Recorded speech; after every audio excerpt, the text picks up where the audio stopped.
The audacity of standing in my living room, demanding my property while wearing the tennis bracelet my husband bought her with our money, should have been the most shocking part of my day. But after 6 months of discovering affair after affair, nothing about Brendan or his mistress Catherine surprised me anymore. My name is Grace, and I'm 38 years old. I built my real estate development company from nothing, starting with flipping a single condemned house at 23 with money I'd saved from 3 jobs. 15 years later, I owned properties across the state, employed 50 people, and had a reputation for turning abandoned buildings into architectural gems. The lake house had been my crown jewel, a 1920s mansion I'd spent 2 years restoring to its original glory. I met Brendan when I was 28 at a charity auction where I was donating a weekend at one of my rental properties. He was charming, attentive, and seemed genuinely interested in my work. Unlike other men I'd dated, he didn't feel threatened by my success. Or so I thought. "I love that you're so independent," he'd said on our 3rd date. "I want a partner, not a dependent." We married 2 years later. I kept my business separate, maintaining all my properties as premarital assets. Brendan had his own career in medical equipment sales, good money, frequent travel, respectable enough that no one questioned why I was the primary breadwinner. The lake house came into my life 3 years into our marriage. A colonial mansion on 50 acres, abandoned for decades after a fire destroyed the east wing. Everyone said I was crazy to take it on. "That place is cursed," the local realtor had warned. 3 developers have tried and given up. "It's a money pit." But I saw potential where others saw problems. I spent weekends there, camping in the habitable sections while I directed renovations. Brendan occasionally joined me, though he complained about the dust and noise. I restored every original detail: the hand-carved banisters, the stained glass windows, the marble fireplaces. It became my sanctuary, my proof that I could resurrect beauty from ruin. The first sign of trouble came when Brendan started suggesting I slow down. "You're always at that house," he'd complain. "What about us?" I tried to balance better, scheduling specific weekends for us. But then came the comments about my appearance. "You used to dress up more," he'd say, eyeing my work clothes with distaste. "Remember when you wore dresses?" "I wear dresses to events," I'd remind him. "But I can't exactly restore hardwood floors in heels." The criticism escalated. I was too focused on work, too tired in the evenings, too dusty, too ambitious, too much. I started doubting myself, wondering if I was failing as a wife. So I tried harder, scheduled more date nights, bought new clothes, pretended interest in his endless stories about surgical equipment specifications. Then, 6 months ago, I found the credit card statement he'd hidden in his car. Jewelry purchases, hotel rooms, restaurants I'd never been to. The cliché was almost insulting. Did cheating husbands have no imagination? I hired a private investigator, telling myself I needed proof before confronting him. What I got was a dossier that read like a bad romance novel. Not 1 mistress, but 3. Catherine was the main one, a 26-year-old pharmaceutical rep who'd been sleeping with my husband for 2 years. 2 years of working late and sales conferences and golf weekends with clients. The investigator had photos, credit card records, even recordings of Brendan promising Catherine he'd leave me once the timing was right. Apparently, the timing hinged on my lake house renovation being complete, so he could claim it in the divorce as marital property. "She's loaded," he'd told Catherine in one recording. "But that lake house is worth $4 million now that she's fixed it up. My lawyer says if I wait until our 10-year anniversary, I can claim I contributed to its value." Our 10-year anniversary was in 3 months. I spent a week processing this information, crying in my office, raging in my car. Then I dried my tears and got strategic. If Brendan wanted to play property games, he'd picked the wrong opponent. First, I moved everything valuable out of the lake house. The restored fixtures, the antique furniture I'd collected, the custom light installations, all carefully relocated to a warehouse. I replaced them with convincing replicas from estate sales and discount stores. Then I started the paperwork. As a developer, I had connections at the county planning office. I filed for a demolition permit, citing unexpected structural damage that made the house unsafe. The beauty of owning property outright is that you can do whatever you want with it. I also discovered something interesting in the city planning archives. The state was planning to expand the highway system. The proposed route ran right through my property. They'd been quietly approaching landowners about selling. I'd ignored their letters, but now I reconsidered. While setting these wheels in motion, I played the oblivious wife. I smiled at Brendan over dinner, asked about his day, pretended not to notice when he texted constantly through meals. I even suggested we host a party at the lake house for our anniversary. "That's months away," he said, barely looking up from his phone. "I know, but I want it to be special. The house will be perfect by then." He actually smiled at that. "Yeah, it's really coming together. You've done an amazing job with it, honey."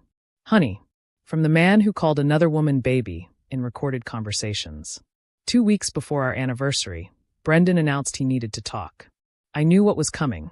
The investigator had told me Catherine was pressuring him to leave me. "I've been unhappy," he started, using the script every cheating spouse seems to follow. "We've grown apart. You're married to your work, not me." I let him talk, watching him perform the role of tragic husband. He was building up to asking for a divorce when the doorbell rang. "I'll get it," I said, knowing exactly who it would be. Catherine stood on my doorstep in a designer dress and heels, looking like she'd prepared for a photo shoot. Behind her, Brendan's eyes widened in panic. "What are you doing here?" he hissed at her. "I'm done waiting," she announced, pushing past me into the house. "You promised you'd tell her this week." "And he did," I said calmly. "He was just asking for a divorce. Please come in. Let's discuss this like adults." They exchanged confused glances, but followed me to the living room. Catherine perched on my sofa like she owned it, while Brendan hovered nervously by the fireplace. "I know about the affair," I said simply. "All of them, actually. Catherine, Jennifer, and what was the third one's name? Melissa?" Brendan's face went white. Catherine's expression hardened.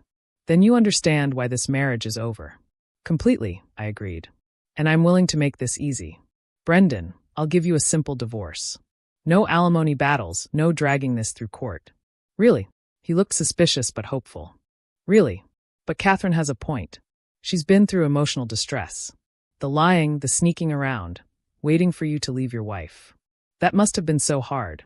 Catherine preened at my apparent sympathy. "Exactly. I've suffered. Which is why," I continued, pulling out a set of keys, "I'm giving you the lake house." Both their jaws dropped. Brendan found his voice first.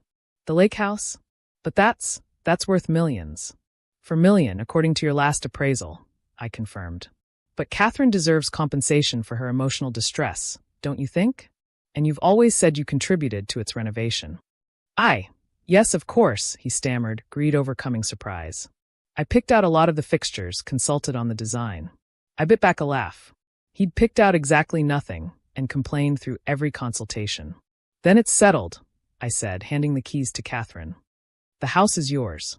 I'll have my lawyer draw up the papers transferring ownership as part of the divorce settlement." Catherine clutched the keys like she'd won the lottery. Thank you. This is very generous.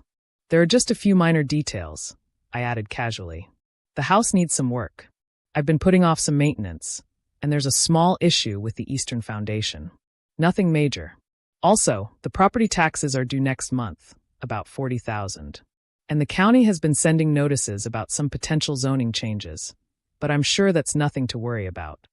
"$40,000? Brendan squeaked. "Annually. But for a $4 million property, that's reasonable." "Oh, and the septic system needs updating to meet new environmental codes. The estimate was around $80,000, but I'm sure you can find someone cheaper." I stood up, gathering my purse. "I'll stay at my apartment in the city while you two sort out the moving arrangements. Brendan, I'll have my lawyer send over the divorce papers. Congratulations on your new home, Catherine." I left them sitting in stunned silence, Catherine still clutching the keys like a talisman. The next 2 weeks were a flurry of legal activity. True to my word, I had papers drawn up transferring the lake house to them as part of the divorce settlement. Brendan was so eager to get his hands on the property that he agreed to all my terms. No alimony, clean split of other assets, and I kept my business entirely.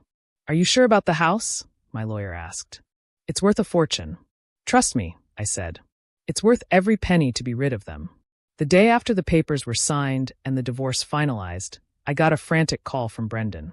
"What did you do?" he screamed. "There's nothing here. The fixtures, the furniture, everything valuable is gone." "I removed my personal property," I said calmly. "The house itself is still there, isn't it?" "Barely. And I just got a notice from the state about highway expansion. They're offering $200,000 for the property." "Oh, that," I said. Yes, I've been ignoring their letters. But you might want to consider it. The demolition order goes into effect next month. Demolition order? Didn't I mention? The structural damage is worse than I thought. The whole east wing is compromised. County already approved the demolition. Of course, you could try to repair it, but the estimate was $3 million. Might be easier to just take the state's offer. You knew, he raged. You knew all of this. I tried to tell you about the maintenance issues, I reminded him. But you and Catherine seemed so eager. I didn't want to ruin the moment. The full scope of their situation unfolded over the following days. The property taxes I'd mentioned? I'd been fighting them for years due to an incorrect assessment. Without my lawyer, they'd have to pay the inflated amount or spend thousands fighting it. The septic system didn't just need updating. It needed complete replacement to meet new environmental standards. The county wasn't just considering zoning changes. They'd already approved them. The property could no longer be used for residential purposes. Best of all, the state's highway expansion was non-negotiable. They'd take the property through eminent domain if necessary. $200,000 for a property they thought was worth $4 million. Catherine left Brendan within a week, furious about the worthless house and the debt they'd assumed. Brendan tried to sue me for fraud, but my lawyer shut that down quickly. Your client insisted the property had value because of his contributions, my lawyer told his. My client simply agreed with his assessment. All issues with the property were matters of public record. Due diligence is the buyer's responsibility. The lake house was demolished 2 months later. I watched from across the lake as the walls came down, feeling oddly peaceful. That house had been my sanctuary, my achievement, my proof that I could create beauty. But Brendan and Catherine had tainted it with their greed and betrayal. Sometimes the best renovation is a complete teardown. I used the insurance money from the structural damage to buy a new property, a lighthouse on the coast that needed complete restoration. My new project, my new sanctuary, with no memories of betrayal attached. Brendan ended up declaring bankruptcy. The debts from the lake house, combined with legal fees and the lifestyle he couldn't afford without my income, crushed him. Last I heard, he was living in a studio apartment, selling medical equipment, and telling anyone who'd listen how his ex-wife ruined him. Catherine moved on to her next married target, though I heard she's more careful about property transfers now. As for me, I learned that sometimes the best revenge isn't keeping what others want. It's giving them exactly what they deserve. Brendan wanted my lake house because he thought it represented everything he was entitled to. My work, my success, my achievements.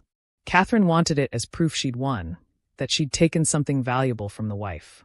They got what they wanted, a house. Just not the house they thought they were getting. I kept what actually mattered. My business, my dignity, and the satisfaction of watching their greed destroy them. They'd demanded compensation for emotional distress. I gave them a master class in what real distress looked like. The lake house is gone now, a highway running through where it once stood. But somewhere on the coast, a lighthouse is slowly returning to life under my careful hands. This time, I'm building something just for me.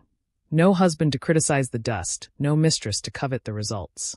And if someone asks about my past, about the husband who cheated and the house I gave away, I just smile and say, I gave them exactly what they deserved. Because sometimes the best revenge is simply letting people's greed lead them exactly where they belong, to nothing. Thanks for watching. See you again in the next video. Stay stunned.